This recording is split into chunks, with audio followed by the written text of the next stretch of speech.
This episode of Historians at the Movies podcast is brought to you by our Patreon.com subscribers. If you would like to help support Historians at the Movies and the mission that we have, please consider going to patreon.com/historians at the movies. Now on with the show. Hey everybody, welcome back to season 3 of Historians at the Movies podcast. I am your host and creator, Jason Herbert, and every single week we are talking about movies and the histories behind them. And this week we have something special for you. I can't tell you how excited I am to share with you the pod that you're about to listen to. I have the great honor. I got to speak to him just a little bit earlier today. The great honor to talk to director and producer and even actor Edward Zwick. You know him from a host of films that we have hosted either on the Watch Party over the last 6.5 years or here on the podcast. Films like Glory or The Last Samurai or About Last Night, Defiance, Blood Diamond, Legends of the Fall. The list goes on and on and on. He produced 30-something, My So-Called Life. Guys, there's really not a time, in at least my life, that Ed Zwick has not been making movies that have had a relevance to my life, maybe your life. He is absolutely one of my favorite filmmakers. I guess after today, he has to be my favorite filmmaker because he was kind enough to sit down with me for an hour and a half. We started talking about doing this about a year ago, and we were able to put this together. I can't begin to express first and foremost my gratitude to Ed and his team for agreeing to come on Historians at the Movies, especially during this crazy time of the year, and talk about his filmmaking, about the choices that he makes. And we talk all openly about decisions that you make when you're making a film, Ed's passion for history, why decisions get made, why other actors get cast, why things happen the way that they do. And we talk a lot about the book that Ed wrote. It's called Hits, Flops, and Other Illusions, My 40-Something Years in Hollywood. This is one of the best conversations I've ever had on this podcast. And I can't thank Ed again enough for taking the time to talk to me, to talk to you guys about his career, about making movies, about our love of history and everything else in between. So with that said, sit back and relax because our conversation with Ed Zwick drops now on Historians of the Movies podcast.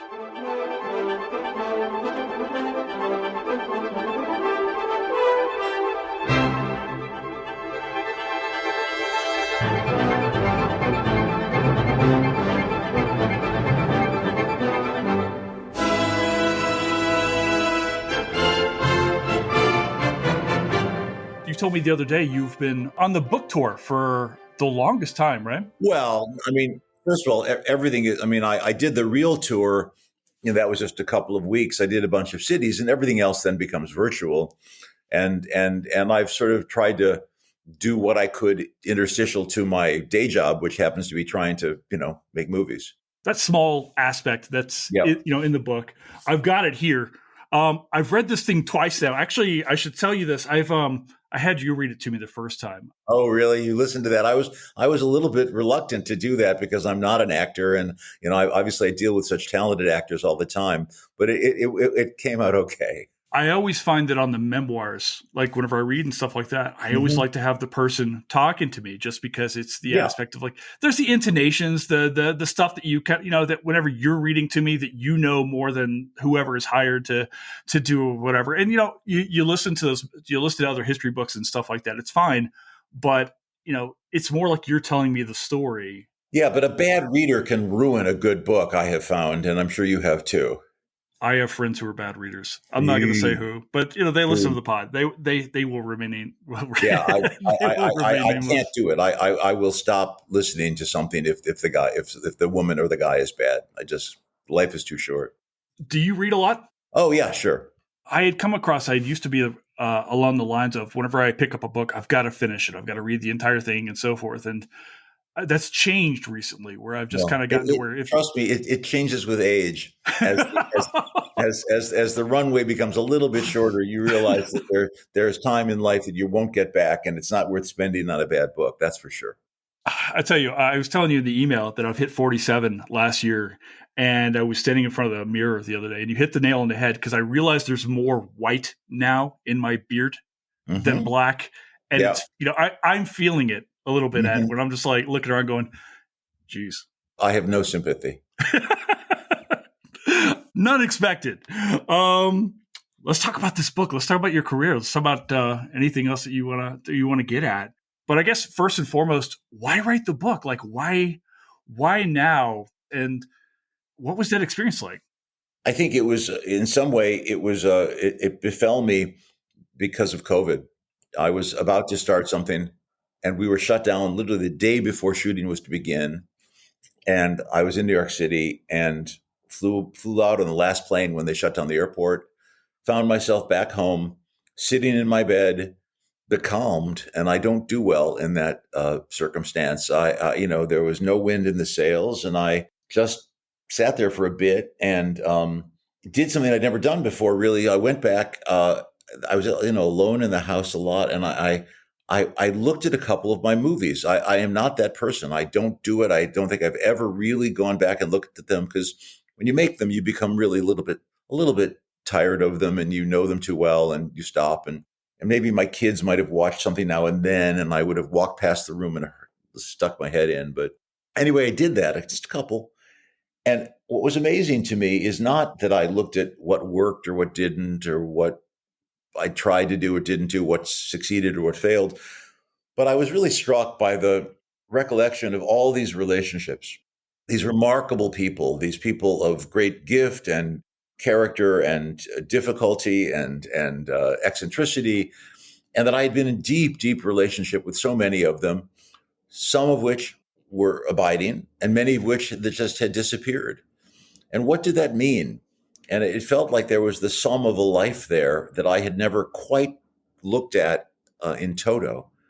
And so I started in this very informal way, sketching out a couple of almost little portraits of people, little recollections of moments. And in the beginning, you know how we all in our computers we have these files, right? And you name your files. And this one I named B dash dash K, because I didn't want to go dare write the word book, as if that would be offending some higher power.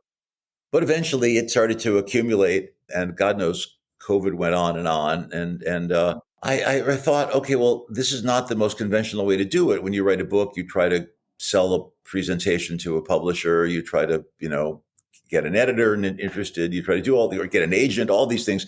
I did not do that. I just wrote it, and there's something quite liberating to do that when you've been in the world of film, where so often it becomes a kind of forced collaboration with a financier or a studio or an actor or whatever. And this was just mine. And I owned that, and I actually relished that. And I just began. And then gradually, I have a couple of very, very fancy, talented writer friends who I trusted to tell me I was full of shit. And I showed them a chapter or two. And they were very encouraging, although in some way hard as well. And that I liked that. And it just grew. You talk about the word relationships, and as I read the book both times, that was the overwhelming thing that comes through, right? Yeah. And they're almost, as you read through, there are several people that kind of form this framework of the book as you kind of come back and talk either about Marshall or talk about Sidney Pollack and so forth. And we can talk about those guys. I mean, look, I couldn't resist a certain dramatist impulse to have a supporting cast and to have those sort of recurring characters. And I don't think I did it deliberately, but I think I did it intuitively. So I was sitting here last night kind of reading through my notes, and I got on YouTube, found the first episode of 30-something, which I'd seen before. I've got my own 30-something story to tell you later on. But it becomes very apparent as you're talking later on in the book about, hey, this is where people go. You touch base with these folks, you work with them for a few years, and now people are directing, people are acting, people are producing, people are having their own lives. And I think one of the cool parts about the book is how you're talking with real pride. And I think maybe some people will come to it and they're like, oh, the juicy bits, this person was hard to work with or whatever. That's all fine. But what I really dug was these ideas of like, I really enjoyed my time with these people. And there's a pride there. Mm-hmm. Yeah, I mean, some of it is just, collegial and memorable things, because a lot of these people are quite charismatic and very entertaining. Part of it's mentorial. Part of it is that sense that one has with people that you've encountered and been part of their journey, Mm-hmm. and that you will be a chapter in their book, and that's kind of delicious in a different way. And some of them you just watch from afar as they grow and fulfill a promise that you suspected or surprise you. I mean, there's surprises. There's one little bit in the book which so surprised me. We cast Todd Field to play a small part, a supporting part, good part, but in a TV show called Once and Again. Mm-hmm. And Todd is very, very self-contained. He's a very modest guy, and he did well. And then he directed an episode for us. He did well, but it was not necessarily challenging to that degree. And then to see him emerge in this extraordinary way as this director, it just blew us all away that he was sandbagging the whole time. and that's just a for instance, which I loved. No, I feel like, as I watch films, and this happens more and more times. When I was recently at the theater watching, what was it, Den of Thieves 2. Mm-hmm. I've got a thing for heist films. And the idea of you see the supporting character and thinking about, what does this movie look like if this is the lead? Like, how does everything shift around? Mm-hmm. And you feel a bit of that in the book itself. But you're the lead in this book. Well, that was the scary part. Sure. Because I've always had the privileged view of being just to the side. There was this great documentary called, was it 20 Feet from Stardom, about the backup Mm-hmm. singers of the great singers, that I was able to be present, but not the focus. I'd written these words often for these very, attractive people, better dressed, better lit, there in the spotlight. And I could be safely back, in the shadows. And this was different. This was, stepping into that first person and writing in the first person and putting it all out there. There's always a thing when you make a movie anyway, and you submit it to the public taste, which is terrifying because everybody's a critic now. Everybody who has a word processor and has read one book about screenplays, they're a critic now. But it's also a little bit like saying, okay, I'm going to unzip my trousers and say, this is my dick. Let's talk about it. I want to hear what everybody thinks about it. What do you think about its the size and shape? What do you think about the color? And because you're just vulnerable at that point. And I guess I'd reached the point maybe in my life where I really didn't give a fuck. Thank you for that, because you're talking to a guy right now who's in the middle of writing his first book. Okay. As well. I wrote off my dissertation, right? And now it's early Florida, and very much the same fear where you're just like, hey, you feel confident as you're writing this stuff. I don't know, maybe you're battling with like, am I right here or whatever? And then it's like, it's time to put it out there. And every single person, like you're saying, can critique it, say they like it, whatever, your friends will, right? And then there's always the guy on wherever. The first thing you learn is don't read comments. Yeah, that's a part I'm looking. I've got in academia, we've got this famous reviewer number 2. It's always the second person that beats the shit out of you as you're, as you're doing this. No, I've been there actually. Because I was an academic myself, and I wrote my senior thesis in the English department, and this was at Harvard, where you write a senior thesis, and I was going for a summa.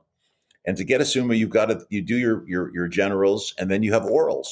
And I went into this wonderful little teeny wood framed house on the campus, and there sat Harry Levin, who was a great Shakespearean scholar, and Daniel Aaron, who was a dean of American letters, and a guy named whatever. The point is, I had submitted my thesis, and one guy had given it a summa, and the other had given it a cum. And you usually don't get that kind of disparity in readers, right? And so there was then the third reader who was there, and they wanted to talk about it. So I did have that academic experience once. When I did my dissertation, when I defended, and I had to do mine online. I went back, I flunked out of school twice, Ed, when I was a kid, right? In Western Kentucky, go back to school later on, got my doctorate and all this stuff. But I remember when I was defending my dissertation online, because it was during COVID, right? And you're with your panel, they shut you out, and then you're just sitting there waiting while they deliberate. Did you make it? Oh, man. You mean they deliberate in front of you, or even in the room, or while you're waiting? It was via Zoom, so they send you to like a Zoom room, and you're sitting there A going, "Did I Zoom just make?" room. What does a Zoom Yeah, room look what like? if I know?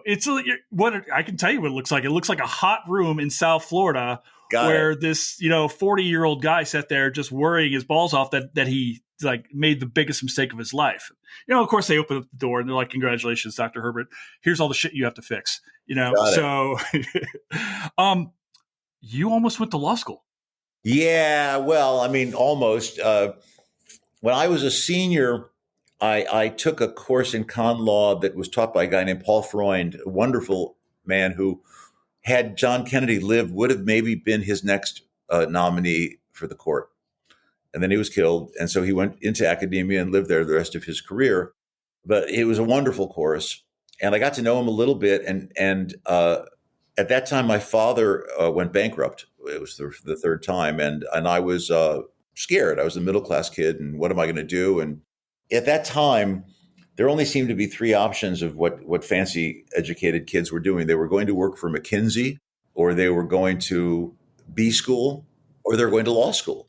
And, I'm competitive. And I thought, okay, well, I'll just take the LSATs and I'll do all that. And I did it. And to my surprise, I was accepted to the law school. And around that time, I was directing a play at the drama theater, and I invited Paul Freund to come, and he went and saw it. And then he invited me to tea, which is what one does, when at those places. Drinking it now. Absolutely. And I went and had tea at the faculty club. And we sat there, and he was quite nice, and he really liked what I'd done. He said, "Now listen, I see that you're thinking of going to law school." He said, "But why, when you could do this, would you think about going to law school?" And it was like, "Well, what do you mean? That's, you're the great dean of all this." And at that time I was trying to do, play parallel tracks as one does. And I was lucky enough to get accepted to get a fellowship.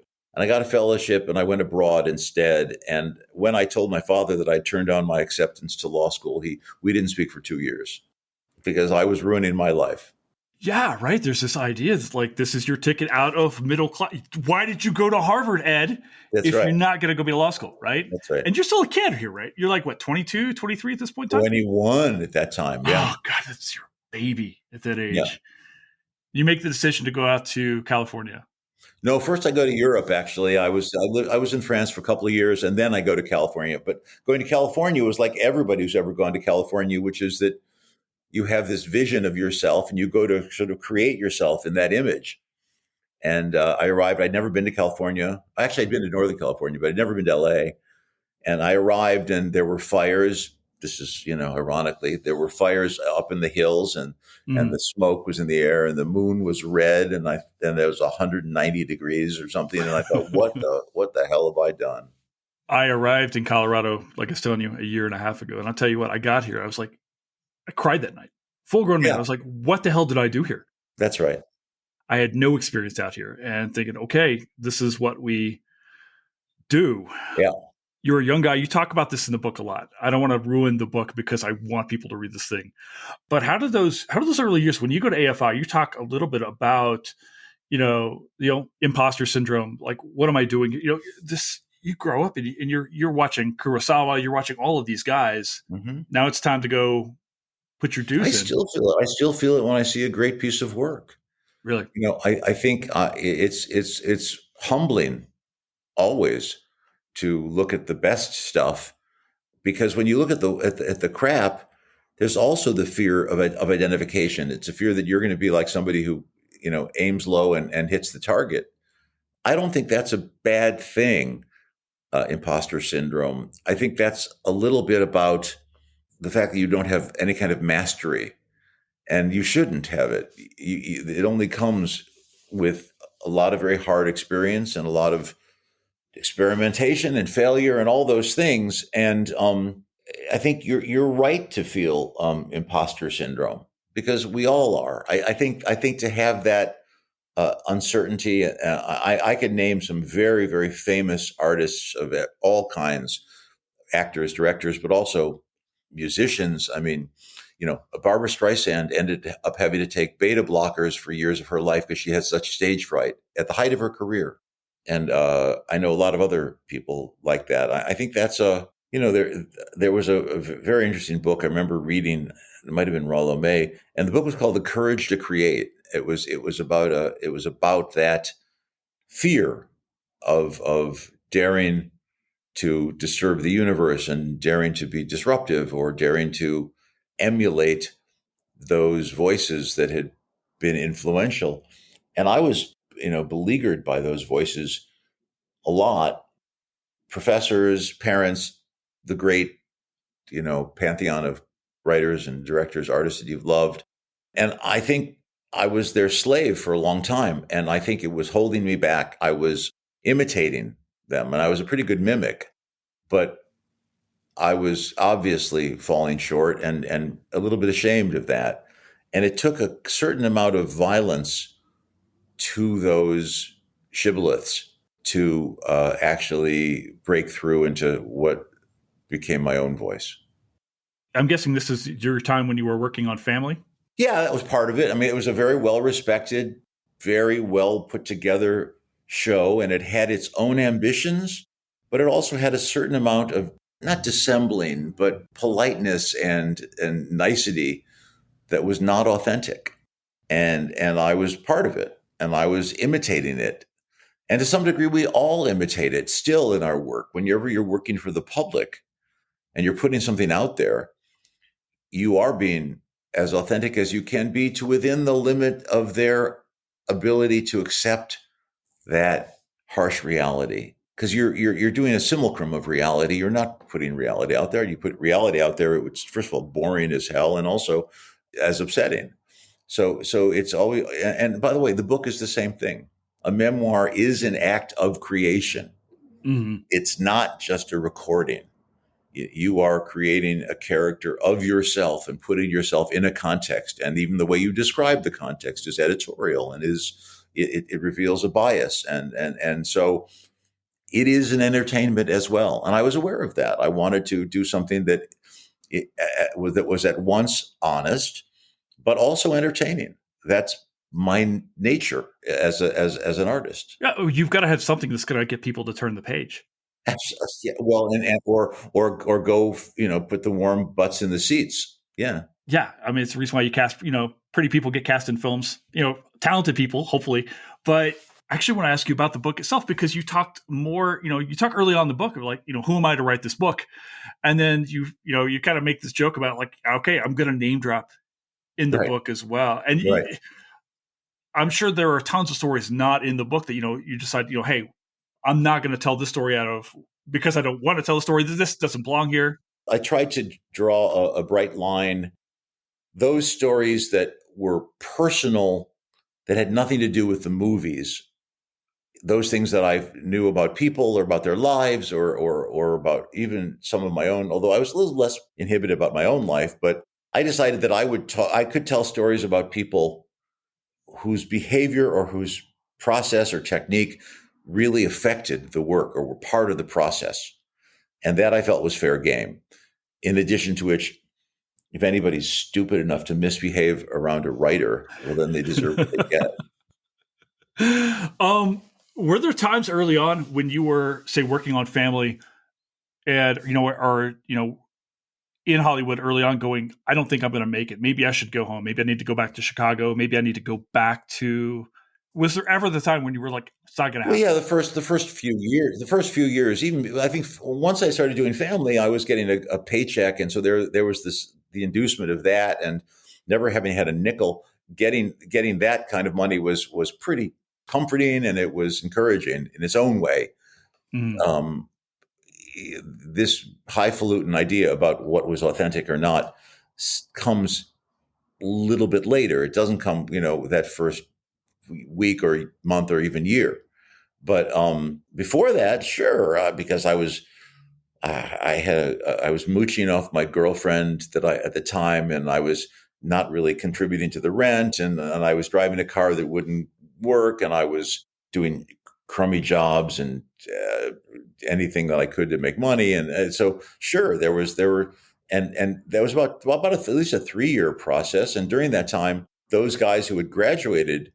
And I'd already been in Europe for a couple of years, and those guys now, so they were 5 years out, and they were taking fancy jobs with white shoe law firms or going to work for big corporations, getting, I remember a guy going to work for McKinsey telling me his start package, and it included an American Express gold card, with a certain, like, wow, what world was that? And I had made this choice to go and scrounge, the idea of Hollywood. But as people tell me now, including my son, Hollywood was different then. It was a sense of greater opportunity, less corporate process, less hierarchical. You remember that Marty Scorsese and Steven Spielberg and these guys had made these. They were young kids. They were only a few years older than me at the time, and they'd had these phenomenal smashes at a time when the traditional work was not working with the public. And so there was some willingness to take risks with younger artists and not put them through the mill of apprenticeships and assistantships and all of those things. And so when it happened, it became, the trajectory was very fast. The struggle was real, but then the ascension was fast. Well, I want to talk about one of these things, which is I watched About last night, a couple nights ago. Yeah. I'd seen clips of it as a kid, but I grew up in the 80s and 90s, and I'm certainly familiar with it. Grew up watching a lot of Brat Pack stuff. Had never sat down to watch the film. Uh-huh. First thing I do, I actually call my ex-wife. I'm like, you have to sit and watch this movie, and she's like, all right. Can we talk about this film? Because I was actually on Blue Sky the other day. It's like, oh my gosh, the chemistry here between Lo and Demi. She's really good in that. She's really good in it, isn't she? She's really good in that. It was pretty formative in her career, actually, I think. Yeah. I'm enjoying seeing this. I've obviously never met Demi Moore, but I'm enjoying seeing her have this moment. It seems like, again, can you talk about how that film comes to be? Because you're a young guy making this film. You talk early on about I'm watching the film. I had just reread the book where you're talking about fighting with Belushi on the train, and I'm seeing it play out in front of me. Go, oh, this is where that took place. Can you talk about how About Last Night comes to be? Because I love this movie, Ed. It was pretty straightforward, really. I had done something for television that had got a lot of attention finally, and I had met Sidney Pollack, who had seen the work, and he'd invited me to this studio that he was a consultant for. So I came in under good auspices. He brought me there and introduced me to these guys who were running the studio and said, well, this kid might be able to do something, and wanted to give him. What he did is, I know it sounds sort of transactional, but he arranged for them to give me a certain amount of money to live for that next year as I developed work. So I didn't have to go take work in television and work that was not as original as the thing that I had done. And in order to pay for my life, and I'd bought a little house by that point, and so as to have able to avoid that, what they gave me was some grace. And during that year of grace, Marshall and I wrote something that didn't get made, actually, but it got some nice attention, and Dustin Hoffman wanted to do it for a while, and suddenly that was a validation. And then I had known the play of Sexual Perversity in Chicago, from Chicago, and then it came across my desk that Jonathan Demme was attached to try to do this as a movie, and he had dropped out. And the script was close to the script that it was, but not quite there. And I went to Sydney and to a guy named Jeff Sagansky, who I'd gone to college with, actually, who coincidentally was there at that studio. I said, I think we could really do this. I think this would be really good. And I met with them, and they said, well, okay, if you could do it really inexpensively, if you can get a certain number of, names or some recognizable people in it. And Rob had who was already, that the whole Brat Pack thing was starting at that point. So I met Rob, and in fact, he came to my house, and he and my wife read some scenes together. And then once he said yes, I basically had this kind of extraordinary experience of doing screen tests of all these wonderful young actresses at the time Diane Lane came in, and she was sublime. Not right for the part, but great.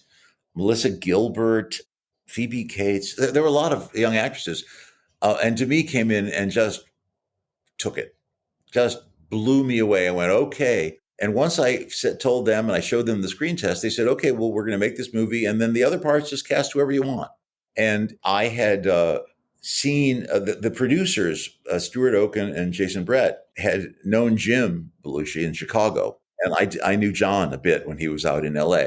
And they said, well, you should read him. And he came in, and he was still in a moment where he was trying to come out from under his brother's shadow, quite honestly. And I think this was the movie that did it for him, or at least began that. And then I was in Chicago scouting, and I went to see a play at the Goodman, and it was A Lighty Breeze, and it was Elizabeth Perkins, and she'd never done a movie before, but gosh, she was great. And then she came in and read, and then I had it, and I had that cast. So it really wasn't as unusual as certain other things as they happen. But I think a little bit of the difference was that I was from Chicago, and Jim was from Chicago, and the producers were from Chicago, and Betsy Perkins had been in Chicago, and we all spent time there. We had the opportunity to rehearse, and we rehearsed it a little bit as a play. And one thing that I did do, knowing the play, is I put back in the monologue, which had been that first conversation that Belushi and Rob have as they're talking about, the night before. And that set a tone. And once we had that tone, Tim Kazurinsky and Denise DeClue, who had written the adaptation, also from Chicago, also from Second City, we all got together and we worked on the script, and it got even better.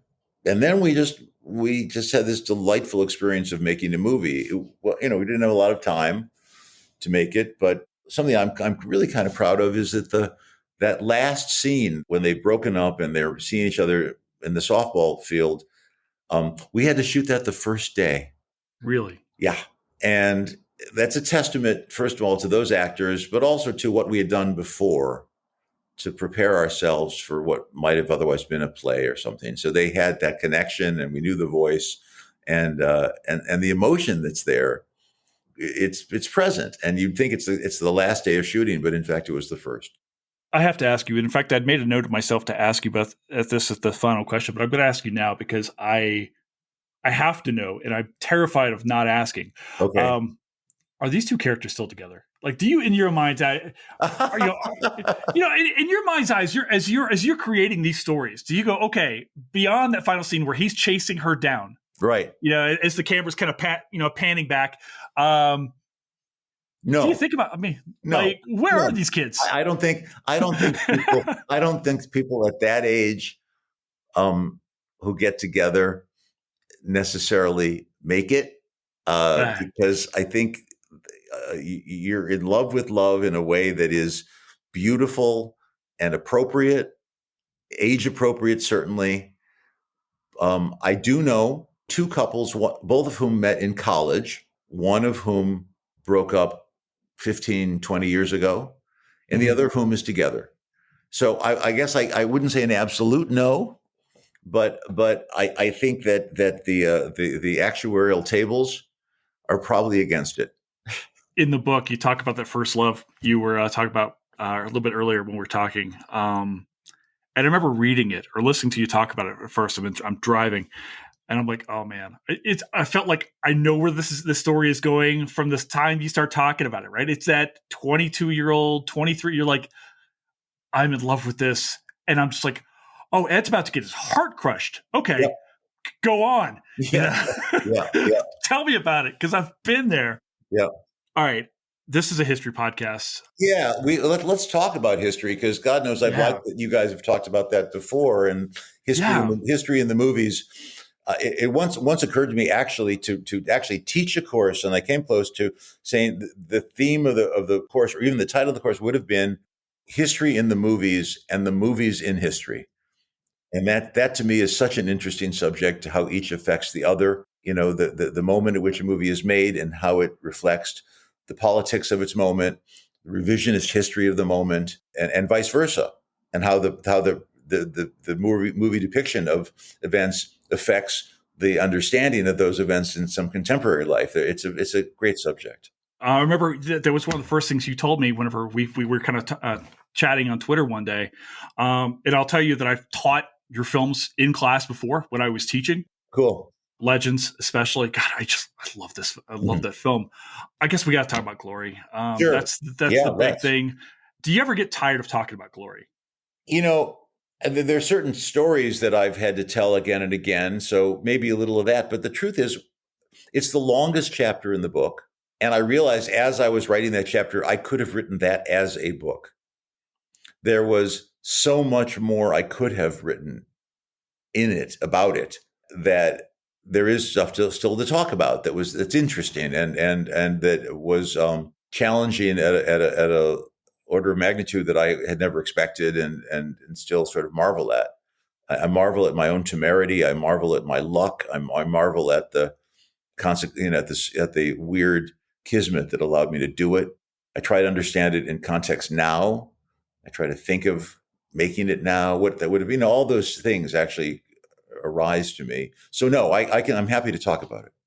All right. Well, I feel like, it's the big thing to talk about here in a lot of ways, just because, when I started doing historians at the movies 6 years ago, I think people came to me and they were like, "Hey, okay, what's the most accurate film?" That's not what I'm interested in. I don't care about that really. I care about like what stories what we're trying to tell. Right. Mm-hmm. But overwhelmingly, when I talk to scholars, especially Civil War scholars, we talk about Gone with the Wind, we talk about other things. I'm like, what's the best Civil War film ever made? And it's unquestionably, it's always Glory. It's every time.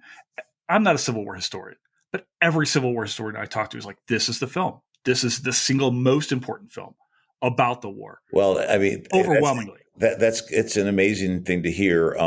Listen, I had benefit of some, first of all, I benefited of a true story, which conforms in its shape to the most remarkable dramatic narrative. It could be told in that period of time with a beginning, middle, and a tragic end that was available to me. When I first read the monograph, that Lincoln Kirsten had written, he too was a dramaturg. He had been Balanchine's dramaturg. He knew that story because it had been part of his family, because Shaw was related to him, but that he knew that story had in it this thing that deserved to be remembered. And the story itself, in the day, which is to say, in the end of the 19th century, the beginning of the 20th century, was a very famous story in America. They named streets after Shaw and after some of the soldiers in Boston. And there was the St. Gaudens Memorial that they have on the Common. It was known. And the amazing part is that it had been forgotten, is that it had been left in the sort of that quaint idea of, what a memorial is that it's this odd bit of patriotic gore that lives on the Common and the pigeons shit on, and you don't really look at. And it was particularly true of Boston because Boston in the 70s had gone through really very difficult race relations and race riots and busing, riots. And so there was in the midst of this very liberal city and the tradition of liberalism, there was a very racist strain as well. And so for whatever reasons, that story was sort of gone and unknown. So then I had, once I, was able to start to work on it, I had benefit of so many people who understood its import. I didn't know what a reenactor was. I was like, what? Who? They do what? Like, honestly, look, I played soldier as a boy but these are grown men. And what I realized, of course, is that these guys were living historians. They were men who believed it's important and devoted themselves. Yes, they were play acting, but they knew things. They knew the nitty gritty of, what the food was like and how it was cooked and what they kept in their rucksacks and what it was to try to dry your shoes and what it was to learn an order of drill and without them and their participation, the movie would not have been the same. And it wasn't just what they knew, it's what they offered. They came of their own volition and often of their own nickel. Men came, white and black, teachers, lawyers, military, artists. They said, oh, you're doing this story. I want to be part of this story. This story is central to who I am. I'm studying the Civil War, and they came and they slept in tents and they took such little money, or they just were there, and they helped me drill actors as soldiers, and none of which we could have afforded on the budget that we had. But it started taking on this scale and this sense of enterprise that was so beautiful. And then when in the script writing process, I don't know, I'm trying to remember how it happened. I think because I wrote him a letter. I'm a big letter writer to people that I don't know and try to, somehow create something, often for a movie. But I wrote a letter to Shelby Foote. Now, anybody who is an historian, reads those books. There was Bruce Catton, who wrote that trilogy or 4 books. And there's the Shelby Foote narrative history of the Civil War, which is so readable and accessible, even as its history is so fine. And I said, could I, would you come to Savannah, which is where we were prepping? Would you sit with me and go through the script again and just offer what insight or detail you might have had to help? So there I am. And if you remember, I think it was the Ken Burns documentary. Didn't it precede the movie in time? It's right around it. I can't place exactly. I'd have to look. I'd have to Google it because I confuse the chronology here. But his voice, certainly in Ken's documentary, when you hear that voice, that southern drawl, that drawl, and when you're from Kentucky, right? So yes, sir. Well, I'm hiding it. No, but I'm saying, my wife actually once described it. It's like you tasted like whiskey and apples. It was bourbon. There's bourbon in his voice, and so there I am sitting with him, and the privilege of that can't be underestimated. And that's just before we start. Yeah. So that's the background. That's a very firm set of coordinates and influences that you have now in your rucksack as you're going forward. You feel bolstered by that. And then you end up meeting really 4 of the greatest actors, of their day. Now, I take credit for casting them. I mean, Denzel he'd done Cry Freedom, and he had done St. Elsewhere. So people were starting to say, oh, he's a good actor, but they hadn't seen a lot. And so I take credit for that. And Freddie Fields, the producer, saw my passion and gave up $50,000 of his own salary to pay Denzel because his people wanted some more money, and he did it. It's a good investment. Yeah, Morgan Freeman was not yet a deal. He had done a small movie that I saw. I don't think it had come out yet. It was called Street Smart, where he plays a pimp. Mm-hmm. But Morgan had been, he'd paid his dues. He'd been on the electric company for years, and he'd had substance abuse issues, and he'd had, we look at Morgan, who's this, iconic figure now, but in 1986, whatever it was, he was not that. He was a wonderful man and still is, and a great actor already. But he walked in my office and he sat down, and the first thing he said is, "You got me, whatever you want." And it didn't take a genius to see what his abilities were, but Andre Braugher was still at Juilliard. I went to see his senior showcase, and he was, I think, reading Shakespeare, I think. But and Jimmy Kennedy was somebody who I had not known, and our wonderful casting director Murray Cahoon knew his work. He was getting scrabbly, bad parts doing episodic television. He'd come from North Carolina School of the Arts, and was unto himself a very important contributor. And that's what I'm going to start to talk about, I think, because I do talk about some of this in the book, because like the men who came because they needed to be part of this. These guys brought with them their own history. Morgan's people were from a plantation in Tennessee, which, by the way, once he made a lot of money, he went back and bought. Denzel's father was a minister, and Jimmy was a devout Baptist, and took me to several of the churches in Savannah to see what that was like, what that experience was like, which ultimately became very important later in the movie when we did that scene when they're praying, because nobody knew what that really sounded like, but I'm sure it had to be in some sense related to those things that we listened to. And Andre actually was a very refined guy that fit very nicely with what the part was that he was playing. But the truth is, nobody really knew what these guys sounded like. There were oral histories that we read. And this goes back, frankly, this is talking about history in movies. This goes back to what I learned about history and how one studies history. I had really great professors. I had a guy named Oscar Handlin and Bernard Balin, and they were great. You had Balin? Yeah, Bernard Balin. Yeah, about colonial history. Yeah. And they're all about source material. Balin's a legend. Yeah, he's a legend. And they were all about reading source material.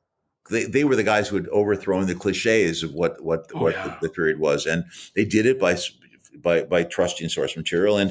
And so we found a lot of books, and there was one great book called Bullwhip Days, which was just they were slave narratives and oral histories of slaves talking about their lives as slaves, and then we found some letters of men who'd been in the 54th. We found, and Shaw had letters. They're all of the letters he'd written home. And, this was the day in which, writing letters was social media. Everybody wrote letters, and you ascribed a certain amount of your day every day to your correspondence if you were of that class. And so others in that group wrote letters. Anyway, my point being that studying history and being given a story that intrinsically lent itself to a shape to be told, combined with the understanding that these guys brought their proximity to their grandparents and their great grandparents and what their voices sounded like and what their experience had been and what this story meant to them, all conspired to create this single dramatic moment. And I would not say I was the creator, but maybe more the ringmaster of that, trying to arrange and lift up and balance all of these different agendas and voices into a single narrative whole. And I did that, and Steve Rosenblum as the editor did that, and Freddie Francis did it, and James Horner, somehow was inspired in the same way that I was. I take credit for wanting to have the sound of a boys' choir because I knew that the innocence of that. But I was thinking about the great English boys' choirs that I had heard when I'd lived abroad. But Freddie Fields had heard of the boys' choir of Harlem. I had not. And he said, "What about that?" Well, if ever there was an inspired idea, and then for James Horner to know that he had that as part of his score, and we made that decision before he even wrote. So he was writing to that, and then we brought them into LA, and that's a whole story unto itself about, having these kids, 80 kids come there, and, their first time on airplanes, many of them, and it's great. One of the things we wrestle with as historians, I write about native Florida, right? My book is about Seminole history. Wow. Okay. I'm some hick from Kentucky. And one of the things I appreciated you talk about in the book is this. I was hoping maybe we could talk about this a little bit, is this idea of who am I to be telling this story? Yep. Were you wrestling with this at the time? Is this a thing you've thought of since then? Well, there's the presumptuousness that you have of telling any story about history as you are generations or hundreds of centuries past it. And whether that's talking about Roman history or 19th century Japanese history, as I've done, or whatever it is, that's all that you have to like just bite that bullet and say, okay, this is I'm gonna. It may be shit, but it's my shit. I'm going to do my very best to do this. So there's that. But there was a different obstacle that had to do with race and politics. I had been in high school during 67, 68, 69. I was in Chicago with the trial and the Grant Park riots. I was I was politically aware, and I had a certain amount of involvement with Black culture, but as a suburban kid would, which is to say, occasional, peripheral. It had a very specific locus in my relationship with my advisor, who I talk about in the book, who actually is a very important figure in this whole story too, because we had a very close relationship. I'm convinced that the reason I got into Harvard is because of the recommendation he wrote for me. But it was not, again, it wasn't just a Mr. Chips easy relationship. It was tough and challenging at times, but important, even more important for that. But my point is that I then got to Harvard at a time when, starting in 67 and then particularly in 73, with the invasion of first the 67 Israeli war and the 73 Yom Kippur War, there was absolute growing schism between Blacks and Jews. There was, identification with the Palestinian cause. There was what had been a very strong alliance in SNCC and in, the Freedom Rides and all of those things was splintering. And there was a lot of Black identification going on at Harvard, where between the time of my freshman year and by the time of my senior year, relationships that I had felt were going to form didn't form, and they were polarized, and the culture was increasingly polarized on campus. And so I was sensitive to that and had gone through it, and some of it had been very hurtful, in fact. So there I am, bringing with me that baggage and that sensitivity, and in fact, oversensitivity, because what I encountered was nothing of that sort. What I encountered was, in fact, the opposite. What I encountered was this embrace. I encountered this absolute openness and willingness to go for it, to talk about it, to make fun of it. That's one of those things where what is like that phrase, you never hear the bullet that hits you. I went into it thinking that could be an issue, presuming to talk to to young Black men about their experience, right, as a white Jewish suburban kid, and then those relationships were in fact great. The problem was me and Matthew Broderick. The problem was the least that, and by the way, who would have thought? I had worked with Matthew's father. I had really liked Matthew's father. I just thought that was going to be a love fest, and whatever is the opposite of a love fest is what it was. So you just never know, and you just roll with it. Yeah, you talk a lot. You've talked about the stuff with Matthew Broderick in the book. I don't want to rehash all that because people should just go and read that. Yeah, it's too much. But it's also, there's so many other stories there about that. I was really like, when you start talking about DiCaprio in making Blood Diamond, and okay, Broderick experience was not good, but hearing for me when I was just like, oh my gosh, DiCaprio was as good as I've heard. Yeah. Well, but this is, again, even though it's more contemporary history, it's West Africa in the period of, I guess at that point it was the 1990s. Mm. And Last Samurai is Japan in that moment, and Defiance is Lithuania and Belarus at a different moment, and Legends is Montana at a different transitional moment at the end of the 19th century. I think, having done it in glory, having seen the virtue of really trying to dig into that contextual stuff. Mm-hmm. What is available, not just with experts, but in walking the ground, in feeling the ghosts of those places, putting yourself in relationship with people who have devoted their lives to the study of it. In each of those cases, it gives it a texture and it gives it a sense of place and a sense of time that you can't have but by virtue of actually doing the work and walking the walk. Can I ask you, this is a question that comes up a lot, right? And again, it's one that annoys the hell out of me when people ask this of me, which is like, what's the most accurate or blah, blah, blah. And a friend of mine, Waitman-Born, he was just on the pod. We actually talked about defiance on the pod, came up with this concept called rivet counting. That's what? Right, which is rivet counting. There's so many rivets on a piece of metal or whatever. Like how many, rivet? He came on. Like that. He's a professor up in England as a former Army tank commander. First time he came on to do was Fury. Love the film, right? Inevitably, you get the armchair historians are like, oh, there were 6 tanks in this battle instead of 27 or whatever. Like, it's nonsense, right?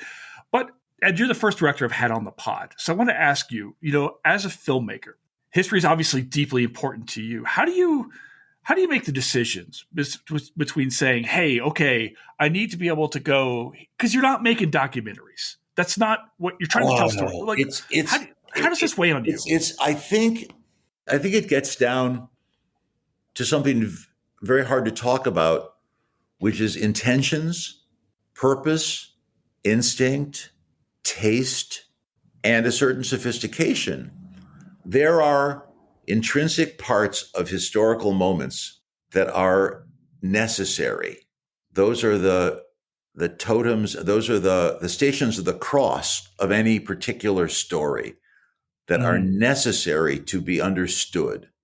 They're the tenets of it, the armature, the yard line markers. You need to be faithful to those things that are necessary truths. For a thing to be understood, there are certain necessary truths that have to be understood. Once you are faithful to them, I think you've earned yourself a certain latitude. It's a latitude dictated by reductionism. A movie is 2 hours. A book is 20 hours to read out loud, and more than even in your life to read. So you're necessarily doing something that is reductionist and that is compressed. Mm-hmm. You have to allow those effects to be included in your appreciation or criticism of a thing. But that is those guardrails are being respected. They're necessary. It's a little bit like sonnet form. Or a villanelle. A sonnet has a rhyme scheme and a scansion, and this does too. So does a movie. Okay. So there's one understanding that an allowance has to be made for that. An allowance has to be made also for the invention of the inner life of characters who are finally obscure in history, whose motivations and whose fears and loves or can't be known. That is the dramatist's obligation. But look at those dramatists who have chosen history as the canvas on which to write the most important stories of our lives. Read the Iliad. Go no further.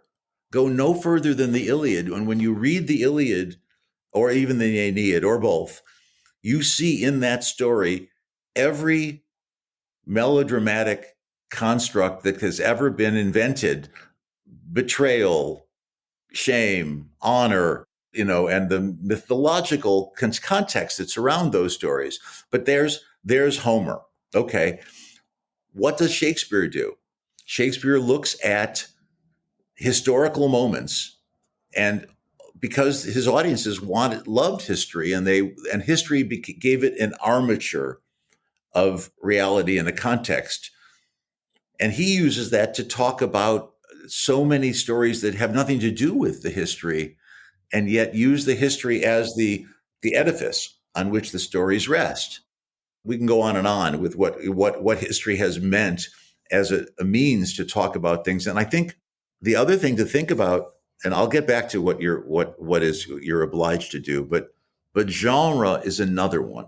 The tropes of genre are in the audience's mind, and that's because you're doing a popular entertainment, and they are sensitized to genre and to its demands and its obligatories. So that, for instance, one can look at Glory, which we've just been talking about in this very highfalutin way of history of this. Well, but there's a whole genre of movies about that plucky band of guys in the World War II movie. He's the kid from the Bronx and he's the Puerto Rican, and there's the rich kid, and there's the black kid from, the docks, and there's the Italian sergeant, and there's the, and those ragtag group of guys all pull together to take that hill. And that's a genre, right? And Glory has some of that in it. And in fact, it's comforting that it has some of that in it because it makes it palatable to a general audience. In the books that I read as a kid, the history books, the We Were There books, I don't know if you know those books. There were Familiar great with them. Yeah, ways in which for children you summarized historical narratives without bowdlerizing them, without making up things that you feel you have to make up to satisfy something. There's where the difference comes. Can you honor the truth and at the same time honor or pay fealty to your obligations to an audience's understanding, to the fact that this is a popular commercial enterprise, and you're always on that tightrope of being afraid to fall off one side or the other. But I think if, again, and I'm not saying that it's about being pure of heart, but it is about having some instinct for what is it about that history that has made that history last and endurable, and being truthful to it most of all. As I read your book, we talk about 30-something, which now I'm going to come back to. I need to tell you the story. I've got my second kid. I'm in Wichita, Kansas, and I'm trying to figure out what I'm doing. First, why am I in Kansas to begin with? Right. And I remember going and buying on DVD the first season of 30-something, going, I need to understand where I am. Because I remember as a kid hearing this out. It was this revolutionary thing. I remember at the time, it's like these guys are dealing with real things. This is different. It's apparent as you talk about this, my so-called life, it seems that you really enjoy the aspect of producing series. What can series do for us? Maybe that these films can't, as far as like talking about history or talking about ourselves. I mean, so much of this was like really trying to understand ourselves when I break this down. Yeah. What does series do for you, like on a different level? Well, Marshall had a great phrase once in which he said, I think with epic movies, we wanted to talk about what was human. And in sort of behavioral human movies, we wanted to talk about what was epic. And that's a really, typical of Marshall. It's just brilliant that those things that seem to be day-to-day annoyances, grievances, fantasies, those things that we just take to be the stuff of everyday life can be understood in a more epic context. And you can only do that over time.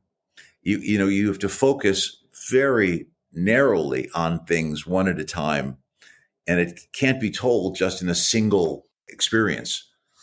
And so therefore the series form, that hour format, was a really wonderful way to do that, to really hone in on the micro nature of relationships and behavior and couples and friendships and parents and children and all of that. And one of my objections, frankly, to what the series form has become is that it has, and I think this is cheap, sort of weak, easy writing, is to focus on plot. Because I didn't give a shit about plot in 30-something. Yes, it would have plot, but the plot was the resolution and the investment of these characters and those stories. And I think what the triumph of, and I think the unhappy triumph of some series, not all, but some, is that sort of Dickensian plot thing we're leading to a cliffhanger to then leave you wanting to come see the next one. And that is a commercial decision. That is not an artistic decision. And I think it's important to understand the difference. And so it interested me as to be able to just really hold a microscope up to not just my own relationship, the relationship of all the people that I knew and their friendships and work relationships and ambitions and fears and neuroses. That's what my so-called life was. It's what 30-something was. It's what Once and Again was. I also will say that finally, at a certain moment, having done really, at least a couple hundred hours of that, I just, didn't have the energy to keep doing that, and it required such incredible diligence, such a lack of closure, and this sense of terror and panic every week that you weren't going to be able to deliver, and that was really hard. I was thinking earlier as I was making my tea before you hopped on that if I wanted to curse somebody, I would ask them to be a filmmaker. It's like, because you talk in the book so much about taking notes and dealing with this and dealing with that. We let off, you were talking about a thing that was happening in COVID, and I'm assuming it was 30-something else. Yeah. Which, by the way, man. which I want that so much. We may still get to do. You never know. It would have been a great experience. Sort of this rounding up of something. I was ready to do it, but the movie gods have their own calendar. Oh God, COVID. I'm waiting, Ed. I'm wondering where the COVID films are coming. That talk about what this seems to be the next big epic thing that we talk about. We get these war films, both domestic and at home, but what happens during COVID and how does this change all of us? I'm waiting for these films. I don't know that we've seen them yet. Is this his name? Burnham, Bo Burnham. He did an amazing thing during COVID called, I'm going to find it now, and people can pick it up and find it online, I'm sure. I'll post a link to it. Yeah. It was called Inside, and it was just him in a room writing songs and locking himself in this room trying to deal with what COVID was and what was happening to his own life during it. And there are many other people who have done it, but this was a particularly good one. So, but there will be more about it, I'm sure, or it'll be this chapter. I think about kids who've grown up in it and what that is going to end up meaning later, actually, in their lives. I don't know. I was in Florida and I was dating a woman in Colorado. We were trying to do the right thing and not see each other, right? We go 15 months without seeing each other before we break it off. I moved to Colorado. She gets married to a different guy. And I'm going, wow. It's like these stories are just everywhere. This is not the only one. My son and his wife met during COVID, and they would take long, chaste walks together. And it's kind of a nice 19th century courtship. So, and they're still together. They've got 2 kids and, No, it fundamentally changed everything. And I as a historian, I'm going, those are our next histories there. Yeah. Talking about all of because it fundamentally changed society, whether it's long-term or short-term. I'm waiting to see it. Yep. We're coming up here, and I want to ask you, what are you reading now? What am I reading now? Gosh, that's such a hard thing to try to actually, it's right on my bedstand. I loved James, that book about written by Percival Everett. It's written as if it is the story of Jim from Huckleberry Finn, told from his point of view. And it's a great, great book. And it's called James. Really loved that.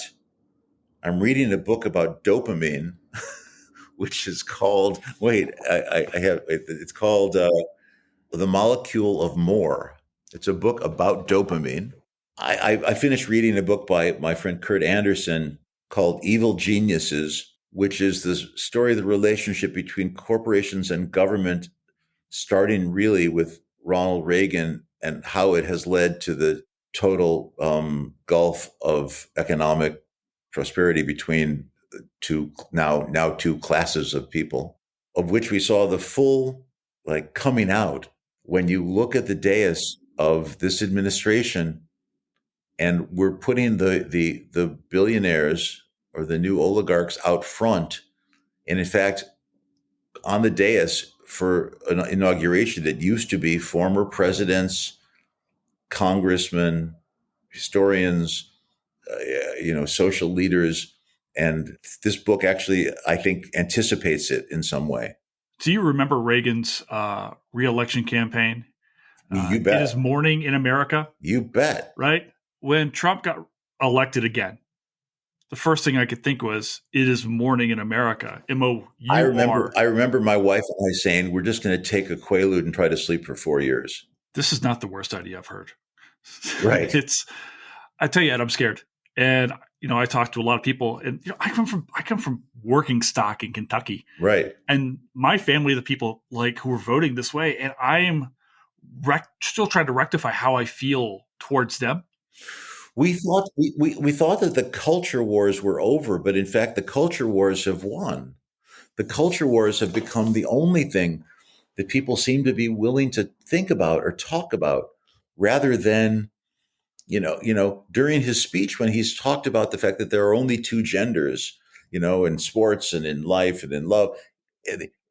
Yes, that's important, but how could that be, compared to the Ukraine, or how could it be compared to things that are the issues of this country, and fires in Los Angeles, which are, everyone said, well, people will finally understand climate change when there are these cataclysmic events. Well, all right, ain't going to get more cataclysmic than that one, Do you know Heather Cox Richardson's work, historian? I do, actually. She's got it. She had a newsletter.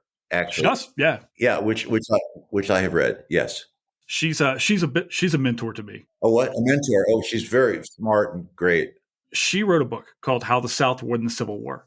Yeah, wow. And I can't help but look at the statue of Robert E. Lee on my courthouse square in my hometown of Murray, Kentucky, and go, to this day. Well, we thought that was all. We thought that statues had fulfilled their purpose and were on their way out. But in fact, that's just not at all true, is it?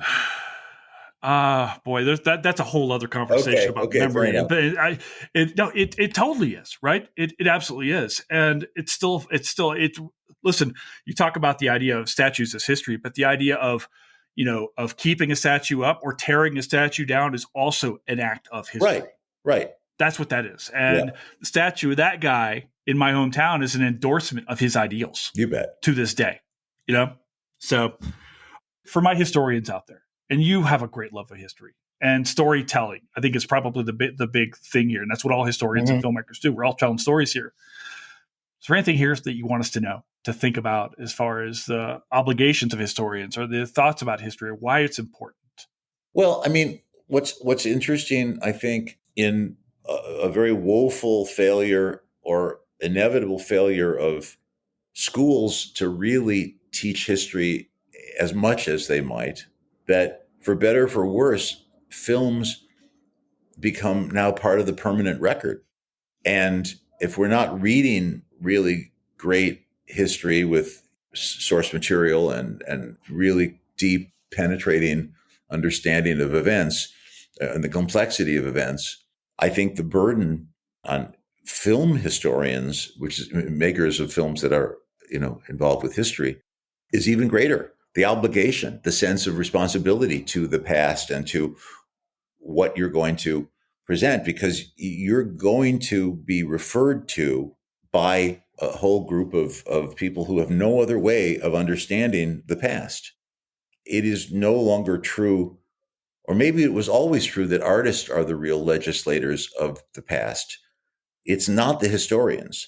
Historians end up, they're so necessary, but they are in fact in academia. And I think popular historians, and there have been great ones, and there still are great ones, obviously, are all the more necessary, but they have to understand that they're talking to a public who does not understand their necessity. I think that, when you think about Yuval Harari and that book and Sapiens, its readability and its generosity to a certain degree that made it important and as it was.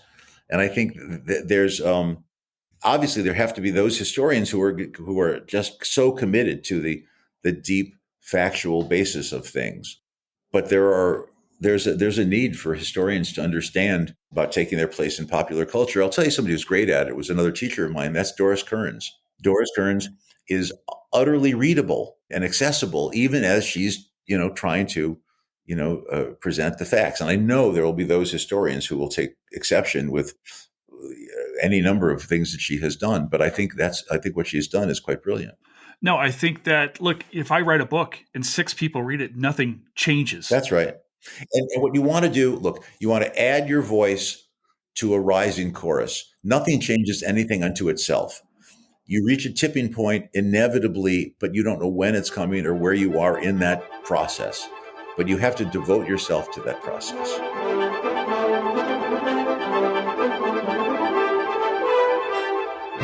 And that's a wrap here at Historians at the Movies podcast. Thank you so very much to our guest, Ed Zwick, today for sitting down and talking to us about his life, his career, all of these movies, all of this history, and everything else in between.